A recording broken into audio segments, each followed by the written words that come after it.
Jake épp most adta át Amerika legnagyobb templomát a lányának.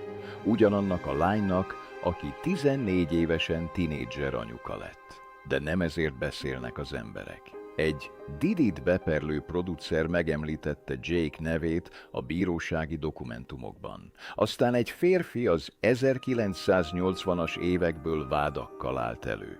Jake visszavágott a saját perével. A milliárd dolláros üzletek és az élő adásban átélt halálközeli élmény között valami nagyobb dolog történik a Potter házában. És az igazi történet csak most kezd kibontakozni. Thomas Dexter Jakes 1957. június 9-én született a nyugat-virginiai South Charlestonban. Apja Ernest Jakes Sr. egy kis takarítóvállalkozást vezetett. Anyja Odith tanárnő volt. Keményen dolgoztak, de az élet sosem volt könnyű. Toma 3 gyermek közül a legfiatalabb volt. Egy szegény fekete környéken laktak, ahol a rasszizmus és a küzdelem a mindennapok része volt. A pénz szűkös volt, a lehetőségek ritkák. De ebben a nyomásban valami erőteljes formálódott. A szülei arra tanították, hogy keményen dolgozzon, higgyen önmagában és soha ne hátráljon meg. Ez a gondolkodásmód formálta mindazt, amivé később vált. Fiúként Thomasnak olyan erős volt a selyema, hogy a legtöbben azt hitték, soha nem lesz belőle prédikátor. De pontosan ezt akarta. Plüssállatoknak prédikált a hálószobájában és fáknak a hátsó udvarában. Még csak egy gyerek volt, de a tűz már ott égett. Néhány osztálytársa kinevette.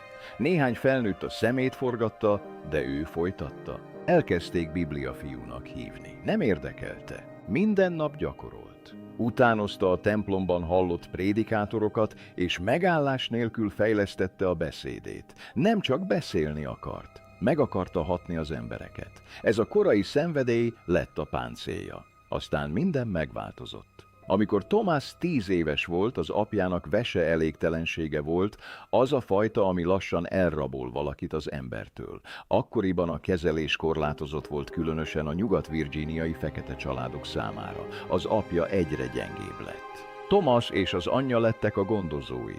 Ez több volt, mint amit egy gyereknek el kellett viselnie. De nem volt más választása. Gyorsan kellett felnőnie. Elvégezte a házi munkát, gondoskodott a testvéreiről, hiányzott az iskolából, de soha nem panaszkodott. Apja szenvedésének látványa nyomot hagyott benne, ami soha nem fog elmúlni. Megtanította neki, milyen rövid lehet az élet, és milyen mélyrehatónak kell lennie a családi szeretetnek. 3 évvel később a fájdalom fokozódott. 1973-ban Thomas mindössze 16 éves volt, amikor apja meghalt.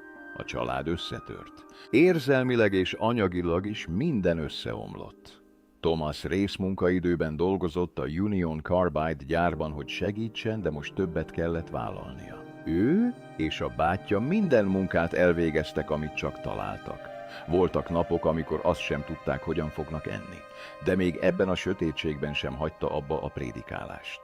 Kis templomok, apró tömegek pénz nélkül, csak a hangja, a hite és a lelkesedése. Apja elvesztése férfivá tette, mielőtt készen állt volna, de ez közelebb is vitte a hivatásához. 1976-ban, 19 évesen Thomas elmondta első igazi prédikációját. 1979-ben hivatalosan is pappá szentelték. Nagy lépés volt ez egy fiatalember számára, aki annyi mindennel szembesült. A sejpítés még mindig ott volt a hangjában, de már nem számított. Az emberek azért hallgatták, mert úgy érezték, minden egyes szavát megélte. Nem csupán idézett a Szentírásból, vérzett belőle. Napközben rendszeres munkahelyen dolgozott, este pedig, ahol csak tudott, prédikált. Az élete még nem tűnt sikertörténetnek, de az alapok már le voltak rakva. Valami nagyobb volt a közelben. Ez a valami 1981-ben formát öltött. Thomast meghívták, hogy beszéljen egy gyülekezeti ébredési összejövetelen a nyugat-virginiai Beckleyben. Itt ismerkedett meg Sarita Ann Jamesonnal. 1955. augusztus 19-én született. Okos és tiszteletre méltó volt, és már lelkészi munkát is végzett. De a múltja tele volt fájdalommal. A bátyját a gyermekei szeme láttára gyilkolták meg. Korábbi kapcsolataiban bántalmazásnak volt kitéve. Ennek ellenére megjelent, hogy meghallgassa Thomas prédikációját. Azon az estén valami bekattant. Vonzódni kezdett hozzá. Elfogadta, mondták az emberek. Beszélgetni kezdtek. 6 hónappal később összeházasodtak. Gyorsan, nyersen, igazian. Ez nem csak szerelem volt. Ez a sors akarata volt. A házasságuk nem volt könnyű. Távolról sem. Az elején tönkrementek. Cerito éjszaka keresztény rádiós DJ-ként dolgozott, míg Thomas nappal prédikált. Nem volt pénzük, de rengeteg álmuk volt. Aztán mindössze 6 hónappal később katasztrófa történt. Egy autóbaleset összetörte Cerita lábait és lábfejeit. Az orvosok nem voltak biztosak benne, hogy valaha is újra járni fog, de Thomas nem hagyta, hogy feladja. Segített neki újra megtanulni járni, lassan, fájdalmasan együtt. Ez a pillanat rendíthetetlenné tette a házasságukat. Idővel Cerita több lett, mint egy feleség. Partnerré vált a szolgálatban, női csoportokat vezetett és saját könyveket írt. Jakes mindössze 23 évesen 1980-ban nyitotta meg első gyülekezetét a Temple of Faith Church-et Montgomeryben, Nyugat-Virginiában. 10 tagja volt. Ennyi. Se hírnév, se pénz, csak hit. Kibéreltek egy üzlethelyiséget. Télen hideg volt, nyáron meleg. A számlák halmozódtak. Néha üres üvegeket gyűjtöttek, hogy élelmet vegyenek, de az üzenet tovább terjedt Montgomeryből, Smithersbe, South Charlestonba, Cross Lanesbe és végül Dallasba, Texasba. Ami 10 emberrel kezdődött, abból a Potter's House lett. Több mint 30 nullatag és Amerika egyik legnagyobb gyülekezete. Mindez azért, mert nem adta fel. Az első gyülekezet építése közben Thomasnak még mindig dolgoznia kellett. Beállt a Union Carbide vegyipari üzembe. Veszélyes munka. Hegesztési vegyszerek, bányászati füst, hosszú órák, majd egyenesen a szószékre. Nincs pihenés, nincs szünet, csak a sürgésforgás. 1982-ben a gyár bezárt. Jake elvesztette az állását. A dolgok rosszabbra fordultak. Naponta $100 árkokat ásott a testvérének. Nem mindig tudták fizetni a számlákat. Néha választaniuk kellett a víz és a villany között. Ő és Cerita felváltva fizették ki egyszerre egy számlát. Amikor nem volt víz, palackokat kölcsönöztek a családtól. Amikor nem volt villanygyertyákat használtak. De a prédikáció sosem állt meg. 1982-ben mindössze 25 évesen T.D. Jake átvett egy apró gyülekezetet Smithersben, Nyugat-Virginiában. A Greater Emmanuel Temple of Faith nevet viselte, és mindössze 10 tagja volt, éppen annyi, hogy egyetlen autót megtöltsenek. A legtöbb ember ezt zsákutcának tekintette volna. De Jake mást is látott. Neki és feleségének, Ceritának szinte semmije sem volt. A nő még keresztény rádió DJ-ként is késő esti műszakban dolgozott, csak hogy égve maradjanak a villanyok. De Jake minden erejével tovább prédikált. Fiúként képzelt tömegeknek prédikált, és kiérdemelte a Biblia fiú becenevet. Most valódi embereknek, valódi lelkeknek prédikált, akiknek reményre volt szükségük. A gyülekezet egy küszködő hideg városban működött. De Jake nem a szegénységre koncentrált. Lehetőségeket látott. 1983-ban megtartotta első egyházi konferenciáját. Vissza a Bibliához címmel. 80 ember jelent meg. Ez 8-szorosa volt az egyház eredeti méretének. Ez volt az első igazi jele annak, hogy üzenete messze túlmutathat Smithers-en. Ugyanebben az évben Jake valami kockázatos dologgal próbálkozott. $45 fizetett egy 30 perces rádiós műsoridőért, és elindított egy új műsort, Vissza a Bibliához címmel. Nagy kockázat volt. Az egyháza nem engedhette meg magának, de ő hitt a rádióhullámok erejében. Hangja hideg városokba, magányos otthonokba, olyan helyekre terjedt el, ahol korábban egyetlen prédikátor sem járt. A hallgatók azonnal azonosulni kezdtek vele.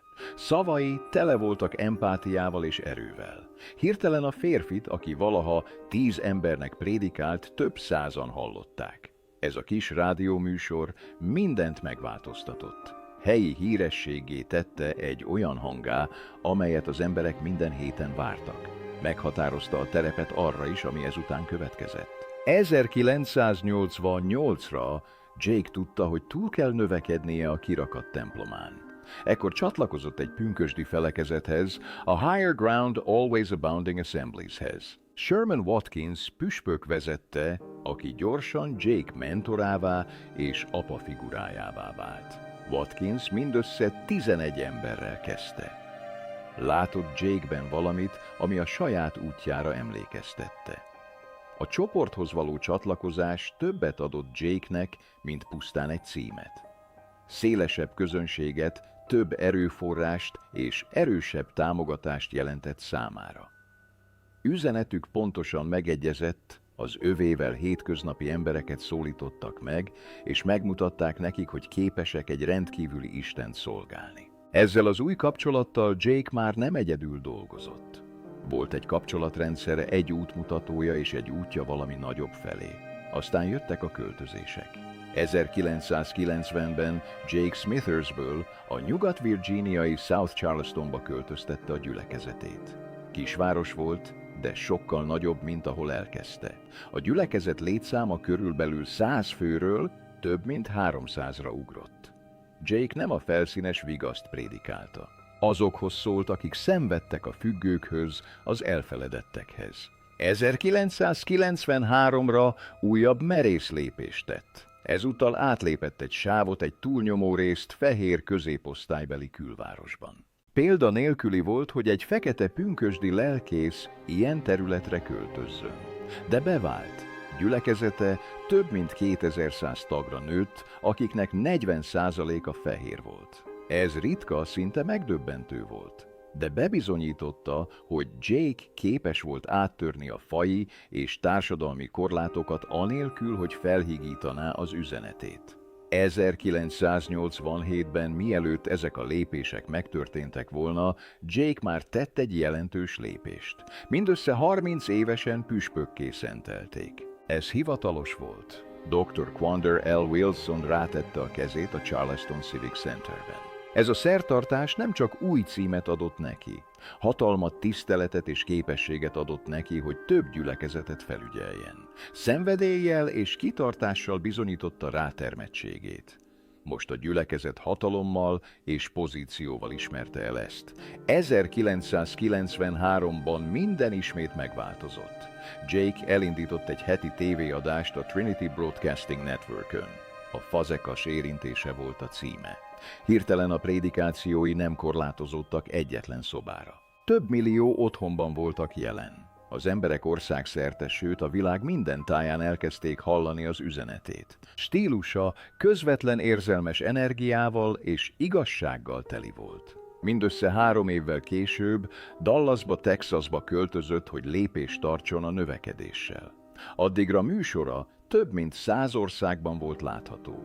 Ez már nem csupán egy szolgálat volt, ez egy mozgalom volt. 1994-ben újabb stratégiai lépést tett. Partnerségre lépett a Black Entertainment Television-nel, a BET-tel. Ez közvetlen hozzáférést biztosított számára a fekete közönséghez, akik ritkán láttak hozzá hasonló vallási vezetőket a mainstream tévében.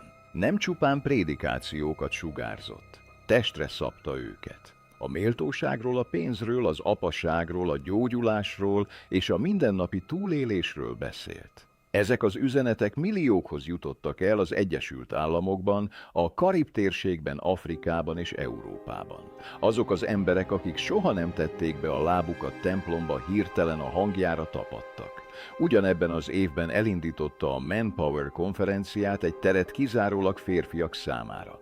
Az elsőre Detroitban került sor. Ezrek jöttek el. Nyers, valóságos és sebezhető volt. Jake azt mondta a férfiaknak, hogy rendben van fájdalmat érezni, rendben van összeomlani, rendben van gyógyulni. A konferencia egyre nőtt. 2011-re több mint 9000 férfi vett részt egy dallasi eseményen.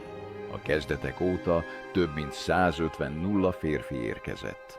Néhányan Olaszországból repültek. Ilyen messzire ért el a hangja. 1995-ben Jake újabb kockázatot vállalt. Megalapította a DJ Enterprises-t. Ez nem csupán egy üzlet volt, ez egy vízió volt. Ezen keresztül könyveket adott ki, filmeket készített és zenei albumokat dobott piacra. Első nagy filmje, a Woman Thou Art Loose 2004-ben kasszasiker lett. Aztán jött a Jumping the Broom 2011-ben és a Heaven is for Real 2014-ben. Könyvei több mint 20 millió példányban keltek el világszerte. A Black Enterprise szerint a TDJ Enterprises közel 400 millió dolláros bevételt hozott. Jake már nem csupán prédikátor volt. Kiadó, producer és nagyhatalom is volt. Még egy 150 millió dolláros lakásépítési projektet is kidolgozott és iskolát nyitott Dallasban. 1995 és 1996 között Jake a Get Ready című műsort vezette. A műsor rádióban és televízióban is sugározták. Prédikációkat, interjúkat, zenét és élő adásokat ötvözte. A műsort a TBN-en, a BETN és a hálózatokon keresztül is sugározták. Ezt tette a vallási műsorszórás egyik legszélesebb körben elérhető műsorává. Milliók kapcsolták be a műsort. A témák valósak voltak. Függőség, családon belüli erőszak, anyagi gondok, szétesett családok, és Jake sosem fogta vissza magát. Nem csak a szószékről prédikált. Fájdalmas emberekhez szólt. Reményt adott. Okot adott nekik a folytatásra. 1996-ban T.D. Jakes olyat tett, amit kevés lelkész mert volna. Hátrahagyta növekvő gyülekezetét egy kis nyugat-virginiai városban, és a texasi Dallasba költözött. Nem egyedül jött. Magával hozta 50 munkatársát és családjaikat. Nem csak egy költözés volt. Ez egy küldetés. Egy 14 hektáros dombtetőn valami hatalmasat épített. A Fazekas házát. Régi gyülekezetének körülbelül 1000 tagja volt, de Dallasban több 10 000 tagot célzott meg. Az új kampuszon egy 5000 férőhelyes előadóterem, irodák és növekedési lehetőség is volt, és gyorsan növekedett. 2000-re egy új 18-600 négyzetméteres szentélyt építettek, több mint 7600 ember befogadására alkalmassal, a legmodernebb technológiával felszerelve. Mindössze 4 év alatt kifizették a befektetést. Ilyen gyorsan lendült fel a lendület. Már a legelső istentiszteleten, a Fazekas házában úgy érezték, mintha valami nagy dolog történne. Több mint 2000 ember jelent meg. Egy vadonatúj templom, egy vadonatúj város, és mégis jöttek. Néhány éven belül minden vasárnap 3 istentiszteletet tartottak. 2000 augusztusára több mint 23 nulla ember jelent meg hetente, ami egy hitbeli ugrásként indult, már a jelenséggé vált. A Fazekas háza nem csak növekedett, hanem robbanásszerűen növekedett. A tagság több mint 30 nulla-re ugrott. Az Outreach magazin az ország egyik legnagyobb templomának nevezte. A CBS News 2018-ban Amerika 25 legnagyobb megatemplomaként tartotta számon több mint 16 nulla heti látogatóval. A különleges események akár 70 nulla online nézőt is vonzottak. Nem csak egy templom volt, mozgalommal vált. Ami megkülönböztette, az az emberek voltak. A gyülekezet közelfele férfi volt. Szokatlan szám egy templom esetében, különösen egy olyannál, amelynek nagyrészt kisebbségi bázisa van, de ez volt a lényeg. A Potter's House nem volt tipikus. Mindenféle embert összehozott. A hajléktalanok, a korábban bebörtönzöttek, a munkásosztálybeli családok és a szakemberek. Jake világossá tette, hogy mindenki oda tartozik. Munkaerőpiaci konferenciái több 10 000 férfit vonzottak. Üzenete faji, társadalmi és nemi különbségeket is átfogott. Aztán jött a Katrina hurrikán. 2005-ben több mint 1800 ember halt meg, és milliók veszítették el otthonukat. Jake nem tétlenül nézett körül. George W. Bush elnökkel Louisianába utazott. Szeptember 5-én Bush nyilvánosan megköszönte Jake-nek, hogy segített mozgósítani az általa az együttérzés seregének nevezett mozgalmat. Jake arra sürgette az elnököt, hogy közvetlenebbül foglalkozzon a szegénység kérdésével. Már nem csak prédikált, tanácsokat adott a Fehérháznak, és amikor Barack Obama 2009. január 20-án letette a beiktatási esküt, Jake is ott volt. Azon a reggelen csatlakozott egy kis csoport vezetőhöz, egy privát imára, a St. John's episzkopális templomban. Csendes, de erőteljes pillanat volt. Joel Hunter és más vallási vezetők mellett állt, akik az amerikai történelem első fekete elnökéért imádkoztak. Azon a napon nem csupán lelkész volt, a legmagasabb szintű spirituális vezetés szimbóluma, de Jake nem állt meg a szószéknél. 1998-ban megalapította a Metroplex gazdaságfejlesztési vállalatot. A vállalat segített a családoknak otthont vásárolni, mentorálta a fiatalokat, és reményt adott a küszködő közösségeknek. Ő alapította a Clay Akadémiát is, amely az oktatásra és a közösségépítésre összpontosított. Ezek nem csupán programok voltak, hanem mentőövek azok számára, akiket lemaradtak. Jake hitte, hogy a hitnek cselekvésre kell vezetnie. Aztán jött a televízió.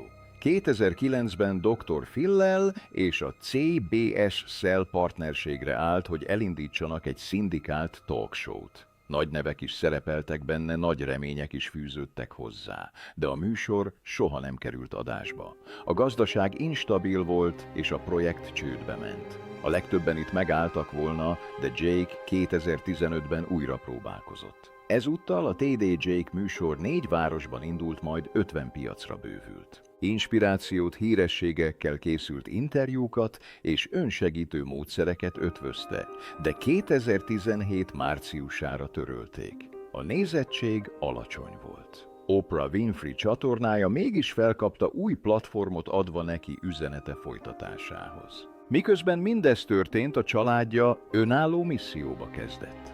Feleségével, Seritával 5 gyermeket neveltek fel, Sarat Korat Germaint, Thomas Juniort és Jamart. Mindannyian részt vesznek a misszióban. Ez ritka. A legtöbb megakirályi lelkész nem mondhatja el ugyanezt. Sarah és Cora hatalmas prédikátorok és írók lettek. A többiek a műveletekben és a médiában dolgoztak. Nem csak az apjukat követték, saját útjukat építették ugyanabban a misszióban. Sarah története különösen erőteljes. 1988. július 17-én született. Mindössze 14 évesen anya lett. Ez véget vethetett volna a jövőjének. Ehelyett ez lett az üzenete. Egy kudarcba fulladt házasság és egyedülálló anyaként felnevelt fia után blogolni kezdett. Őszintesége megérintette az embereket. 2014-ben feleségül ment T. Roberts lelkészhez. Most Los Angeles-i és denveri gyülekezeteket vezetnek együtt. 2025 áprilisában Sarah-t és T-t nevezték ki a Dallasi Potter's House új vezetőinek. 10 éves anyától megabolt vezetővé vált, élete a változás története. Aztán ott van Cora. Fiatal kora óta arról álmodott, hogy lesz egy fia, Nehemiah. 22 évesen policisztás ovárium szindrómát diagnosztizáltak nála, ami közel 5 millió nőt érint az Egyesült Államokban.